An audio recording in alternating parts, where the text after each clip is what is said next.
আমার ভাইরা, বাবাজির, আমার মা বোনেরা, বেটিরা, আমার সোনার চাঁদেরা, আমি আপনাদের কাছে টুকটুক করে একটু বুঝিয়ে দেই যে নবী কবরে কাঁদছেন। ওই নবী আল্লাহর কাবার দরজার সামনে ঝরঝর করে কাঁদছে। আল্লাহ নবীর চোখের পানি, বাবা, কাবার চাতাল ভিজে গেল। আল্লাহ পাক সহ্য করতে পারে না নবীর চোখের পানি। আমার নবী যখন কাঁদছেন, চোখের পানি ফেলছেন, বাবা আবু জেহেল, আবু লহব, উতবা, সাইবা, বাবা চেলাগুলো এসে নবী পাকের পাথর মারতে লাগলো, নবী পাকের কাঁকর মারতে লাগলো। আমার নবী আর দাঁড়াতে পারলেন না, উনি দম করে মাটিতে পড়ে গেলেন। আমার নবী কথা বলতে পারছেন না। আল্লাহ নবী যখন পড়ে গেলেন, এমন অবস্থায় আল্লাহ পাক বলেন, জিবরিল একবার আমার বন্ধুর কাছে চলে যাও। আজকের বন্ধু কাবার চাতালে পড়ে আছে, একবার রক্তগুলো মুছে জিজ্ঞাসা করো আমার বন্ধু কি বলতে চায়। হযরতে জিবরিল যখন চলে এলেন, রক্তগুলো মুছে দিলেন, নবীকে সালাম করে বলেন, নবী গো, আপনি এমন করে কাঁদবেন না, চোখের পানি ফেলবেন না। আপনি হলেন আল্লাহর দোস্ত। যেখানে লেখা আছে লা ইলাহা ইল্লাল্লাহ, পাশে লেখা আছে আপনার নাম মুহাম্মদ রাসূলুল্লাহ, আপনি এমন করে কাঁদবেন না। ও নবী, আপনি কাঁদছেন কেন বলুন? যে পাথর কাঁকর মেরেছে, আপনি একবার বলুন ওদের কি শাস্তি দিলে আপনি খুশি হবেন? ও ভাইরা রে, বিশ্ব নবী হাত দুটো তুলে বলেছিলেন, জিবরিল গো, ওদের আযাব দিতে মানা করো, ওদের প্রেশান দিতে মানা করো। ওরা আমার পাথর কাঁকর মেরেছে, অত্যাচার নির্যাতন করেছে, আমি নবী মুহাম্মদ ওদের মাফ করে দিলাম। জি, ওদেরকে ক্ষমা করে দিলাম। ভাইরা, বাবাজিরা, ও তরুণ বন্ধুরা, আজকে আমরা কোন নবীকে পেয়েছি বাবা? আজকে আমরা জীবনটা ধন্য করতে পেরেছি। আমরা তো মুসা নবীর উম্মত না, আমরা লূত নবীর উম্মত না, আমরা ইহা নবীর উম্মত না, আমরা হলাম দয়ার সাগরের উম্মত বাবা। আমাদের ইজ্জতটা কিন্তু অনেক বেশি বাবা। ও ভাইরা রে, আল্লাহর হাজীদের জিজ্ঞেস করে দেখুন বাপ, ওই মক্কা শরীফে আল্লাহর হাজিরা গেলে বাবা চোখের পানিগুলো দরদর করে পড়ে যায়। বাবা রাখতে পারে না। কেন রাখতে পারে না? ওই মক্কা নগরে একটা কবর দেখলে চোখের পানি রাখা যায় না। সেই কবরটা অন্য কারণ না, আমার নবীজির নিজের বিবি মা খাদিজাতুল কুবরা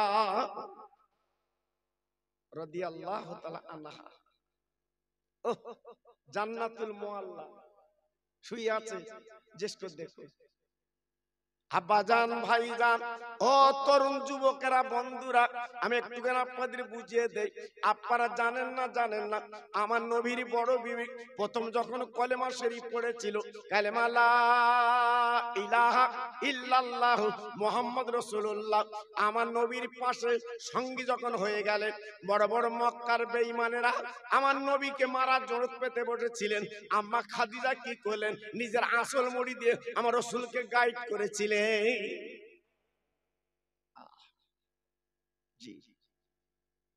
আল্লাহর নবীর বিবি মাত্র 25টা বছর আমার নবীর সংসার করেছিলেন, আমার নবীর ঘর করেছিলেন বাপ।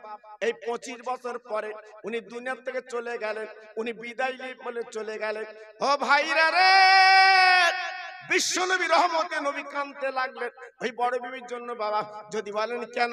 ইন্তেকালের 3 দিন আগে আমার নবীর গলা কানে জড়িয়ে ধরে বলেছিলেন, ও নবী, আমি আপনার কাছে জীবনে কিছু দাবি করিনি, কিন্তু আমার শরীর ভালো না, আমি 3টে দাবি আপনার কাছে একটু করতে চাই। 3টে দাবি। প্রথম দাবি, আমি যেদিন ইন্তেকাল করব, মক্কার বাজারে কাফন যেন আমার পরাবেন না, আপনার একটা লম্বা পিরহান আমার কাফনের কাপড় বানিয়ে দেবেন। ও নবী, আর 2 নম্বর হচ্ছে আমার কবর একটু গড়াগড়ি করবেন খালি গায়ে। আর 3 নম্বর হচ্ছে মনকে নকির সওয়াল করবে, আপনি সওয়ালের জবাবটা দিয়ে দেবেন। আমার নবী পাক ডেকে বলেছিলেন, ও খাদিজা তুমি এমন কথা বলছো কেন? তুমি আমার বিবি, আজকে যা কিছু করেছো তোমার জন্য হয়েছে। আজকে তোমার মেয়ে হচ্ছে ফাতেমা, আজকে তোমার গর্ভে 4টে মেয়ে ছিল। ও আমার খাদিজা বলো এমন দাবি তুমি করছো কেন? এমন কথা বলছো কেন? মক্কার দামি কাপড় এনে পরাবো। আম্মা জান বলেছিলেন, নবী গো আমি মক্কার দামি কাপড় চাই না, আপনার পিরান চাই। কেন? আমি 25 বছর সংসার করেছি, আমি যখন কবরে যাব আপনার পিরানটা নিয়ে আমি খাদিজা একটু ঘুমাতে চাই, আমি একটু ঘুমাবো। জি, আর আপনি আমার কবর একটু গড়াগড়ি কেন করবেন? আপনি আমার কবর এই জন্য গড়াগড়ি করবেন, জি আমার কবরটা আপনার গায়ে যে মেশক আম্বার সুবাস, ওই সুবাস আমার কবরটা খুশবু হবে, বাগে বাগ হয়ে যাবে। আর 3 নম্বর মুনকার নকির সওয়াল করবে, মান রব্বুকা ওমান নবিয়ুকা ওমা দীনুকা। আমি খাদিজা আমি দুটো সওয়ালের জবাব দিতে পারবো, 3টে বলতে, প্রথমটা বলতে পারবো না। কেন? যখন বলবে মান রব্বুকা, আমি আল্লাহর কথা বলতে পারবো না, কারণ আমি তো জীবনে আল্লাহকে দেখিনি। ওমান নবিয়ুকা, আমি বলবো স্বামী আমার নবী। ওমা দীনুকা, আমি বলবো দিন ইসলাম। আমার নবী পাক বলেন, খাদিজা কোনো চিন্তা করো না, আমি তোমার মনকে নকের সওয়ালের জবাব আমি নবী নিজে দিয়ে দেব। দেখেছেন স্বামী স্ত্রী, এই স্বামী স্ত্রী দেখেছেন কারে বলে? এর নাম স্বামী স্ত্রী। আল্লাহু আকবার। আর আমাদের স্বামী স্ত্রী, আল্লাহু আকবার, স্বামী মরে গেছে, বউ পাকালে হাওয়া করতেছে কবরে। গ্রামবাসীর জ্যেষ্ঠ চেহারা বউ, এরম ভালোবাসা তো জীবনে দেখিনি। হ্যাঁ, স্বামী মরে গেছে আর সেই স্বামীর কবরে হাওয়া করতে পাকালে। ও তখন বলছে, বউ তোরা বুঝবি না, স্বামীর সাথে কথা দেওয়া ছিল, স্বামী বলেছিল আমার শরীর অসুস্থ, আমি মরে গেলে তুই বিয়ে আবার করবি ঠিক, তবে আমার কবর শুকলিবে করিস। তা হাওয়া করতেছে, স্বামীর কবরটা শুকিয়ে নিচ্ছে। আমার কথা বুঝতে পেরেছেন বা? জি, আমরা স্বামী স্ত্রী। হ্যাঁ, আর বিশ্ব নবী ছিল স্বামী স্ত্রী। একবার দেখে আসবেন কবরটা। আমি নিজে প্রত্যেক দিন একবার করে আম্মার কবরের কাছে কাঁদতাম। কি কবর! এখনো পর্যন্ত রাত 12টার পরে একটা লাইট আম্মা খাদিজাতুল কুবরার কবরে ফোকাস পড়ে। জি, তিনি কি নারী! হ্যাঁ, এজন্য আমার মা বোনদের কাছে দুটো একটা ওয়াজ আজ করব, যদি তোরা ভালো থাকিস। জি, কারণ আমি খোকা ভাই এসছি, আমার ওয়াজ ওরা শোনে, ইউটিউবে দেখে। জি, কারণ অনেক মা বোন আমার বলে খোকা ভাই একটু আনো, খোকা ভাই একটু আনো। জি, আমি যখন এসছি তোকে একটু খোরাক আজকে দেবো, পরিষ্কার কথা বলছি বাবা। তা আমি নবাদ কাটি আসি চাই না আসি। জি, আল্লাহু আকবার। জি, একটু ধৈর্য ধরুন বাবা, টাইম টেবিল তো দেওয়া আছে হ্যান্ডেল। জি, কোনো চিন্তা নেই। আর আমি দেখলাম রান্নাও কমপ্লিট, আমি এদের হাত তুলবো, ওদিকে হাতের কাজ। সুবহানাল্লাহ, সুবহানাল্লাহ, সব রেডি বাবা।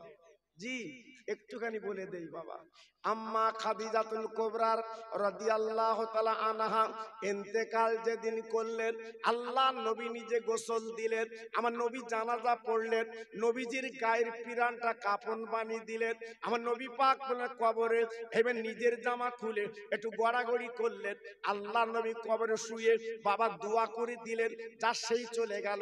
আমার নবী পাকের সাহাবীরা বলছে, ও নবী চলুন বাড়ি চলুন। আমার নবী পাক বলছে এখন বাড়ি যাব না, আমার খাদিজার সঙ্গে একটা ওয়াদা করা আছে, আমি ওয়াদার পূরণ করব। এই বলে কবরের কাছে নবী দাঁড়িয়ে আছে। কোন নবী? কোন নবী? বিশ্ব নবী, বাবা চাঁদের নবী, সূর্যের নবী, বাবা তামাম বিশ্বের নবী দাঁড়িয়ে আছে। আল্লাহর নবী 1 ঘন্টা দাঁড়িয়ে আছে, মনকে নকির আসে না। কিন্তু মানুষ মরে যাওয়ার পরে, কবরে দেওয়ার পরে বাবা 40 কদমের মধ্যে মনকে নকির চলে আসে। আমার নবী 1 ঘন্টা দাঁড়িয়ে আছে, মনকে নকির আসে না। আল্লাহ নবী কাঁদতে লাগলেন, আয় আল্লাহ, আমার খাদিজার কবরে মনকে নকির কি আসবে না?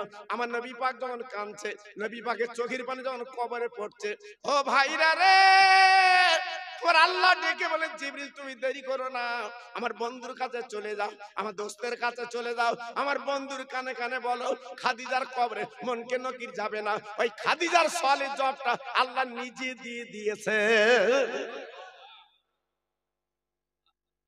কিছু বুঝতে পেরেছে? হ্যাঁ, যে পেটে ফাতেমা ছিল বাবা, যে পেটে মা ফাতেমা ছিল, তাহলে সে পেটটা কেমন বাবা? জি, খাদিজা ছিল তো গরিব, আপা ধনী, সব মাল মাত্তা রাসূলকে দিয়েছিলেন। জি, জীবনে বলিনি যে আমার বাপের বাড়ির মাল তোমার দিচ্ছি, বলিনি।